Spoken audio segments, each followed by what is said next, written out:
Olá pessoal, tudo bem? Eu sou a Deia. Hoje eu vou falar sobre o livro O Alienista, de Machado de Assis.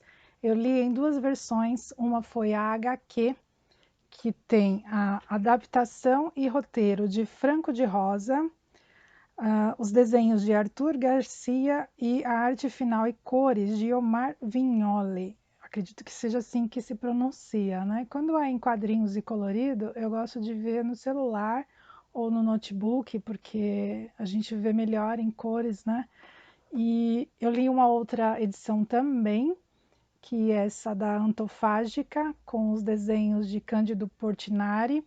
Essa aqui, ela aparece colorida só a capa, tem um pelinho aqui dos meus pets.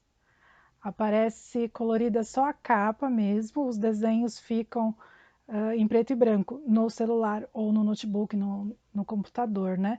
Mas a capa ela é rosa e a edição física deve ser linda. Mas eu li os dois em e-book mesmo. Esse aqui em quadrinhos que foi pelo Prime Reading e o outro eu comprei numa promoção, esse e-book na Black Friday e eu paguei R$ 5, então aproveitei para ler. Bom, enquanto eu falo um pouquinho sobre o alienista, eu vou deixar algumas imagens aqui na tela para vocês que não conhecem ainda poderem conhecer as duas edições. Bom, o Alienista é um conto ou uma novela, não chegou-se a um consenso, né, sobre esse detalhe, se é um conto ou novela, mas enfim, foi escrito por Machado de Assis em 1882 e Machado de Assis usa aqui a ironia para fazer uma crítica aos excessos da ciência e do naturalismo. Bom, a história se passa na vila de Itaguaí, no Rio de Janeiro, é uma vila fictícia, né, o nome é fictício, e é a história do Dr. Simão Bacamarte, que é um médico conceituado, ele estudou no exterior, e ele chega no Brasil por volta dos seus 40 anos de idade. Ele se casa então com a dona Evarista e no casamento mesmo um parente dele faz um comentário com ele, diz que a esposa dele é feia, né? E ele, acredito eu, que para não se sentir por baixo, ele diz que o importante é que ela tenha atributos que vão lhe dar filhos, né? Eu estou resumindo, ele não diz dessa forma, ele dá uma descrição que é gritante. É bem desconcertante, mas eu não vou dar tanto spoiler assim, porque apesar de ser uma obra que muita gente já leu, tem ainda, sempre tem alguém que não leu, né? Então eu vou deixar aí para quem não leu dar uma olhadinha. E aí, após o casamento, ele vivendo ali na cidade de Itaguaí com a esposa, Dona Evarista, ele percebe que tem alguns loucos lá na cidade e que não tem ninguém cuidando, né? Não tem nenhum médico especialista tratando dessa patologia, né? Das doenças da mente. Então, ele procura atender nessa área, ele vai atuar nessa área, ele vai ser um psiquiatra, que na época era chamado de alienista, né?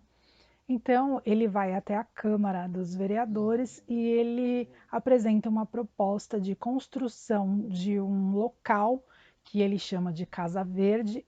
Para nós é mais comum, mais conhecido como hospício ou manicômio, né? Mas então ele propõe a criação dessa Casa Verde, a construção, né? E é aprovado pela Câmara, e aí aos poucos ele vai inserindo dentro dessa Casa Verde os loucos, né? E no início realmente as pessoas que são consideradas loucas vão sendo colocadas lá dentro, porém mais para frente a gente vai vendo que do ponto de vista dele, diversas pessoas são consideradas loucas ou alienadas. E os critérios dele para considerar essas pessoas loucas são critérios diversos, né? Então, aqueles que amam demais e perdem a cabeça, né, cometem loucuras por conta do amor, acabam sendo inseridos lá. As pessoas que têm mania de grandeza também são inseridas lá. Enfim, são diversos perfis de pessoas que são inseridas na Casa Verde e com o tempo praticamente a cidade inteira já está lá dentro, né? Então são muitas pessoas que acabam indo para lá dentro da da Casa Verde, até mesmo algumas pessoas que discordam dele. A esposa dele chega a ser inserida também na Casa Verde mais para frente. Quem bajula, seja ele ou a esposa dele também, é colocado lá na Casa Verde. Então você vê que aí os critérios deles são bem amplos, né? E acontece que algumas pessoas estão se reunindo pelas costas dele, né, claro, e se organizando, e tem a ajuda de um barbeiro, que é o barbeiro Porfírio, que tem o apelido de Canjica. Ele toma a frente dessas pessoas que começam a se organizar para criar um movimento com a intenção de derrubar a Casa Verde, de acabar com essa história de Casa Verde, né, colocar abaixo mesmo, destruir a construção e tirar o Dr. Simão Bacamarte desse posto em que ele está inserido, onde ele tem o poder de colocar lá dentro quem ele quiser.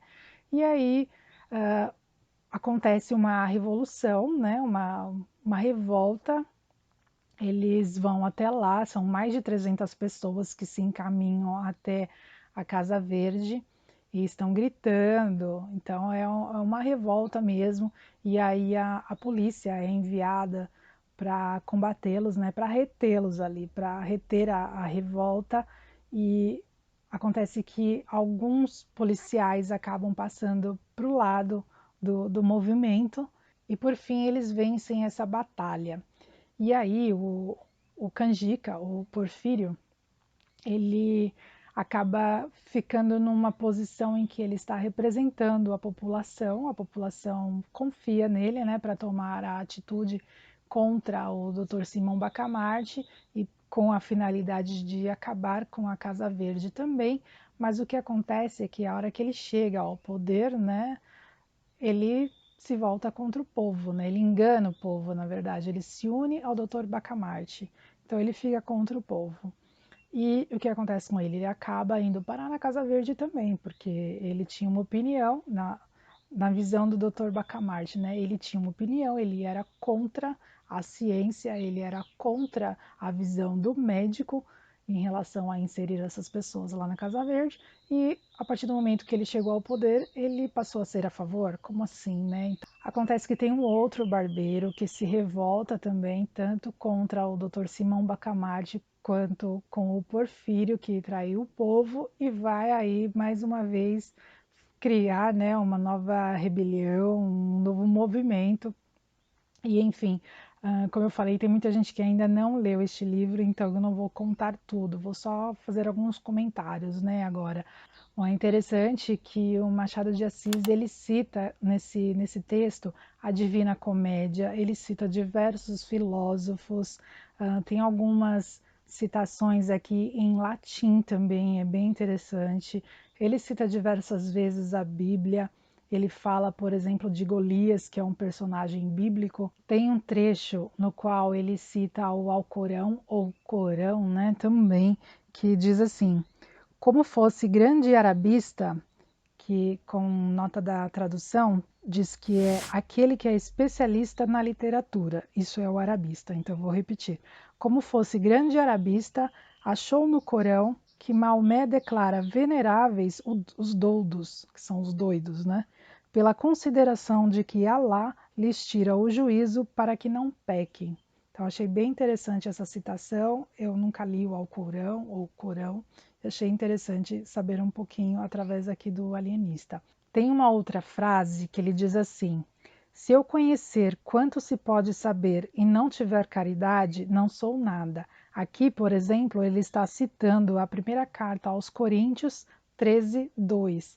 Então, realmente são várias citações e tem mais uma partezinha que eu achei curiosa, que é quando os policiais são enviados para conter a rebelião, né? Tá dizendo assim: a derrota dos canjicas estava iminente, quando um terço dos dragões, qualquer que fosse o motivo, as crônicas não o declaram, passou subitamente para o lado da rebelião.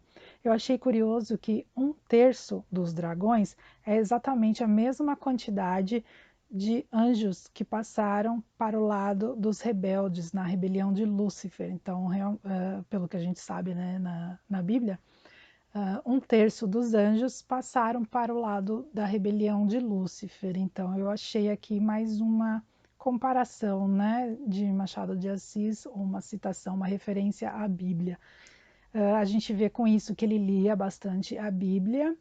Não estou dizendo que ele concordava ou discordava, até porque não sei muito a respeito de Machado de Assis, né, para ser bem sincera. Mas é interessante a gente ver que ele lia, pelo jeito ele conhecia bastante a Bíblia.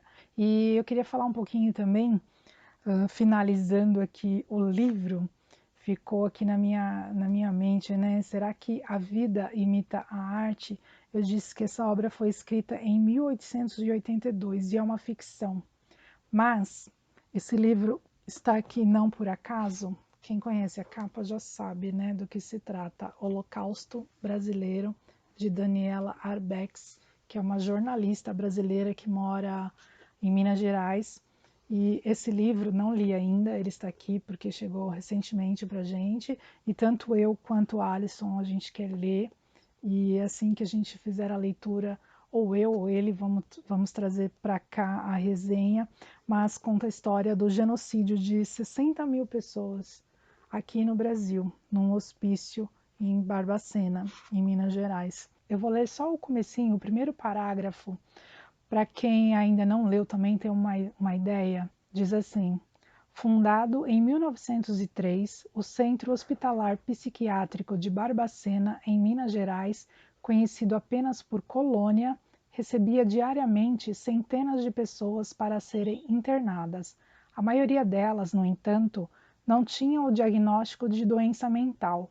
Eram homens e mulheres que haviam se tornado incômodos para gente com mais poder.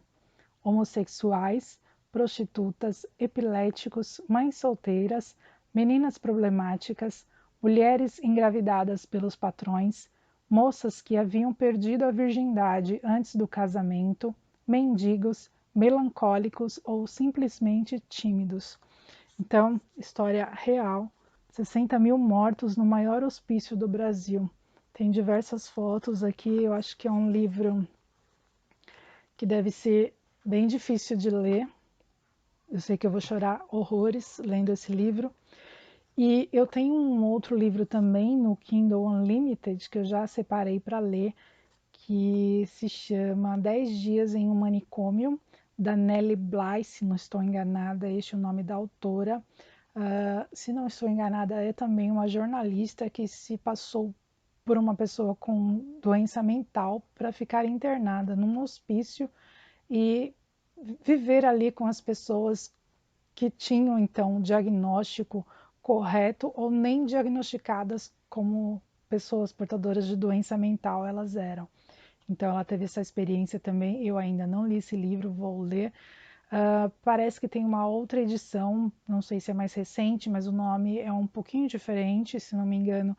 O nome é 10 Dias em um Hospício, então muda de manicômio para hospício, mas pelo que eu vi, o nome da autora é o mesmo. Então eu vou ler esse que está disponível no Kindle Unlimited. E assim que eu ler, eu trago a resenha para cá também. Caso você tenha gostado desse vídeo, deixe seu like, se inscreva no canal, compartilhe o vídeo, porque isso nos ajuda bastante a crescer aqui no YouTube, né? A ficar mais conhecido aqui no YouTube. Se você tiver alguma informação, alguma observação que queira deixar aqui nos comentários sobre o livro O Alienista, seja a história em quadrinho ou essa edição da Antofágica ou qualquer outra, ou informações também sobre Cândido Portinari, sobre este livro da Daniela Arbex, ou o outro livro que eu comentei também, da Nellie Bly, fique à vontade, deixa aí nos comentários, e a gente se encontra então no próximo vídeo. Tchau, tchau!